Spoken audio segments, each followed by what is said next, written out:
టాలీవుడ్ మాంత్రికుడు త్రివిక్రమ్ శ్రీనివాస్ మరియు victory Venkatesh combination అంటేనే ప్రేక్షకుల్లో ఒక ప్రత్యేకమైన క్రేజ్ ఉంటుంది. వీరిద్దరి కాంబినేషన్లో రాబోతున్న లేటెస్ట్ మూవీ ఆదర్శ కుటుంబం. ఎప్పుడో ప్రకటించిన ఈ ప్రాజెక్ట్ గురించి తాజాగా ఒక ఆసక్తికరమైన వార్త సోషల్ మీడియాలో సెన్సేషన్ క్రియేట్ చేస్తోంది. ముఖ్యంగా సినిమా మ్యూజిక్ డిపార్ట్మెంట్ కు సంబంధించి వినిపిస్తున్న ఈ అప్డేట్ ఇప్పుడు హాట్ టాపిక్ గా మారింది. ఈ ప్రాజెక్ట్ ప్రారంభంలో సంగీత దర్శకుడిగా హర్షవర్ధన్ రామేశ్వరను ఎంపిక చేసిన సంగతి మనందరికీ తెలిసిందే. యానిమల్ సినిమాతో నేషనల్ వైడ్ గా తన మార్కు చూపించిన హర్షవర్ధన్ ఈ సినిమాకు అద్భుతమైన మ్యూజిక్ ఇస్తాడని అందరూ అనుకున్నారు. అయితే అనూహ్యంగా ఆయన ఈ ప్రాజెక్టు నుండి తప్పుకున్నట్లుగా వార్తలు వినిపిస్తున్నాయి. ఆయన స్థానంలో Tollywood sensation music director Thaman entry ఇచ్చినట్లుగా తెలుస్తోంది. దీనిపై ఇంకా చిత్ర యూనిట్ నుండి అధికారిక ప్రకటన రానప్పటికీ ఫిల్మ్ నగర్ వర్గాల్లో మాత్రం ఇది ఖాయమని తెలుస్తోంది. తమన్ ఇలా ఆఖరి నిమిషంలో ప్రాజెక్టులోకి రావడం ఇదే మొదటిసారి కాదు.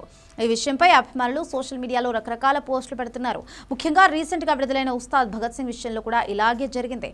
ఆ సినిమాలో పాటలకు దేవిశ్రీ ప్రసాద్ సంగీతం అందించగా బ్యాక్గ్రౌండ్ స్కోర్ బాధ్యతలను మాత్రం ఆఖరి నిమిషంలో తమన్ తీసుకున్నాడు. ఇప్పుడు మళ్ళీ ఆదర్శ కుటుంబం విషయంలో కూడా హర్షవర్ధన్ స్థానంలో తమన్ రావడం చూస్తుంటే త్రివిక్రమ్ తన ఆస్థాన సంగీత దర్శకుడిపైనే మొగ్గు చూపిస్తున్నట్లుగా కనిపిస్తోంది. గతంలో వీరిద్దరి కాంబినేషన్ లో వచ్చిన అలా వైకుంఠపురంలో అరవింద సమేత గుంటూరు కారం వంటి చిత్రాలు మ్యూజికల్ గా ఎంతటి విజయాన్ని సాధించాయో మనందరికీ తెలిసిందే. వెంకటేష్ కెరియర్ లో ఆదర్శ కుటుంబం ఒక స్పెషల్ మూవీగా నిలవబోతోంది. పేరుకు తగ్గట్టుగానే ఇదొక పూర్తి స్థాయి ఫ్యామిలీ ఎంటర్టైనర్ అని తెలుస్తోంది. త్రివిక్రమ్ మార్క్ డైలాగులు, వెంకీమామ కామెడీ టైమింగ్ తోడైతే బాక్సాఫీస్ వద్ద రికార్డులు తిరగరాయడం ఖాయంగా కనిపిస్తోంది. హర్షవర్ధన్ రామేశ్వరన్ తప్పుకోవడానికి గల కారణాలు ఇంకా తెలియాల్సి ఉంది.